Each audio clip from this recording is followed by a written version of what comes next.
Hi guys, welcome back to my channel, Giovanna Reads. My name is Giovanna, and today I'm going to be filming my TBR for the month of June, which will also consist of my TBR for the Buzzwordathon and the Romanceathon.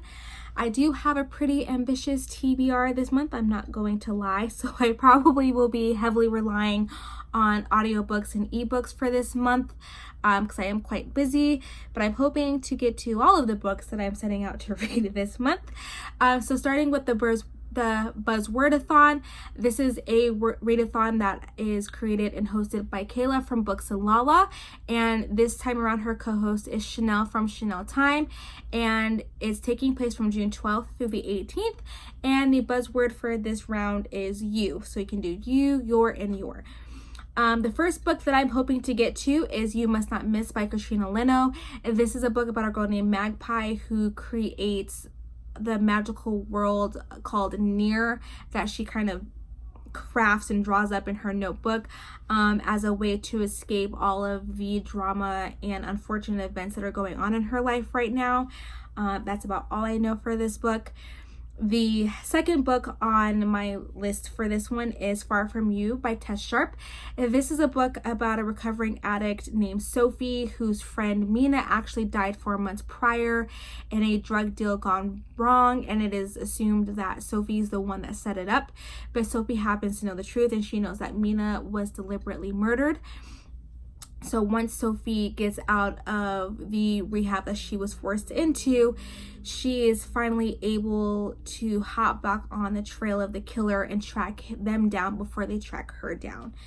The third book that I plan on reading is I Let You Go by Claire McIntosh. This is a mystery book that Kayla happens to recommend quite a bit. It is one of her favorites.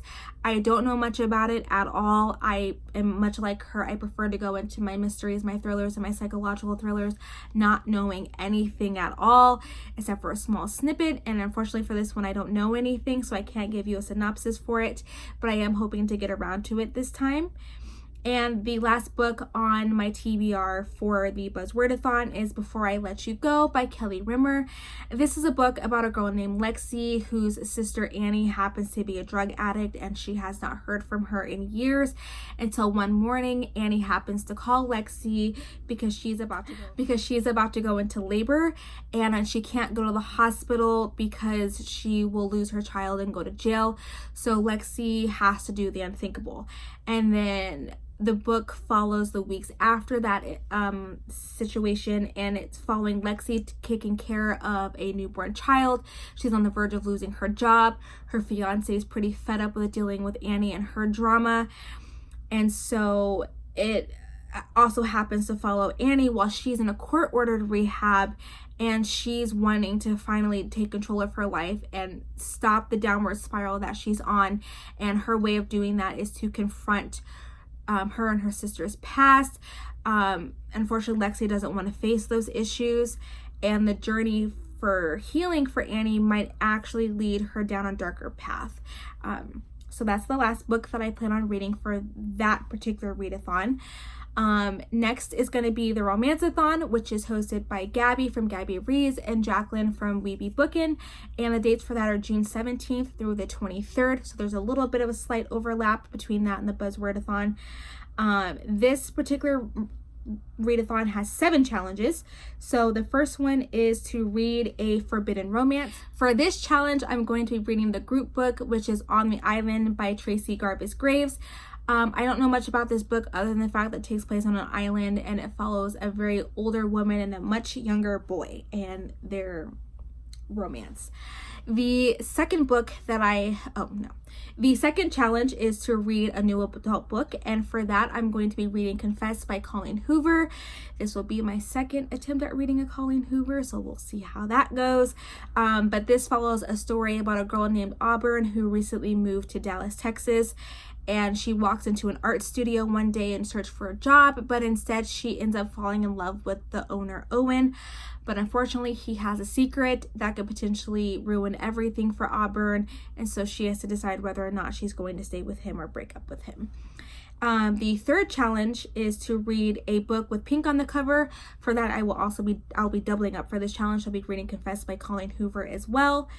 The fourth challenge is to read a newly released romance in 2019, and for that I'm going to be reading The Mister by E.L. James.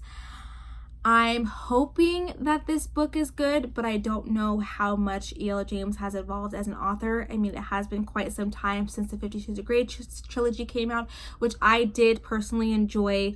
Despite how problematic it is, I do enjoy my time reading it, but I'm looking forward to seeing how she's evolved as an author and how she took the critiques from the first series and has applied it to this one to change up some things and hopefully be less problematic, but who knows.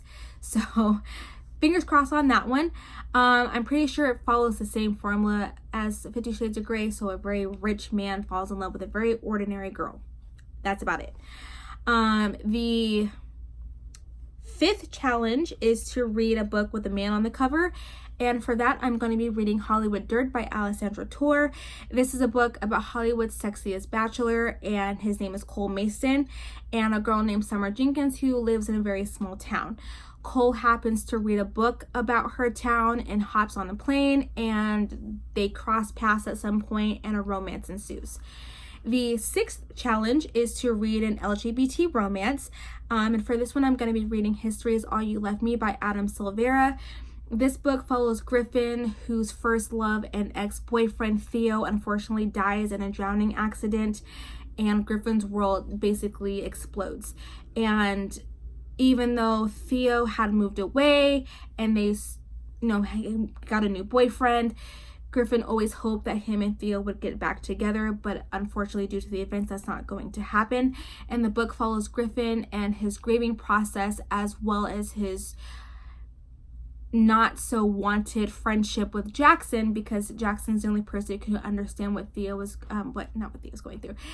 Jackson's the only person that can understand what Griffin is going through, and it kind of follows their friendship but also the grieving process for Griffin. The seventh challenge is to read 7 books. I'm not entirely sure what I'm gonna read for that, if I read anything, to be honest.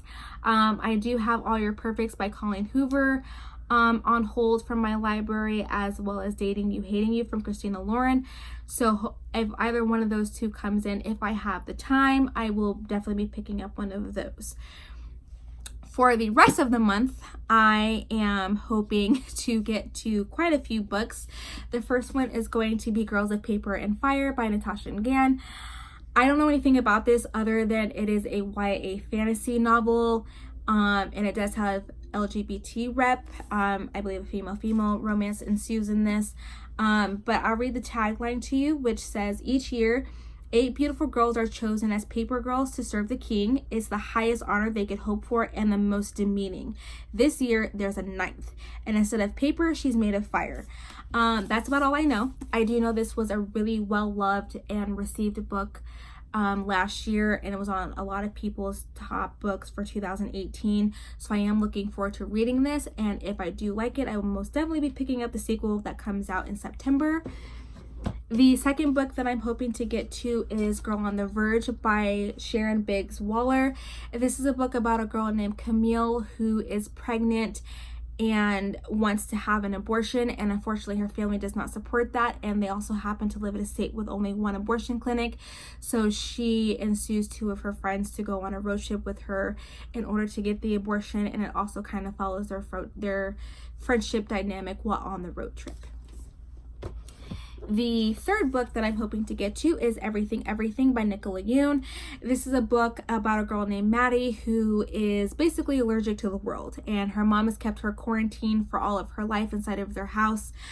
But at some point, a young boy named Ollie moves in across the street, and him and Maddie become friends, and he at some point convinces her to leave her house, and they go on an adventure.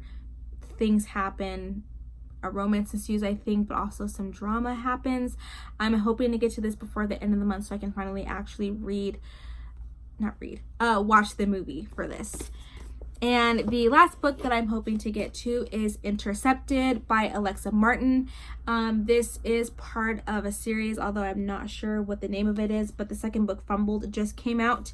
But this particular book follows Marley Harper, who has dated an NFL player back in the day. They broke up, wasn't a great relationship, but she then meets Gavin Pope, who is the new quarterback for the team, and they end up in a relationship. Unfortunately, the wives of the team are not excited that Marley is back in the picture, and a lot of drama ensues, and Marley is worried about her reputation and her relationship.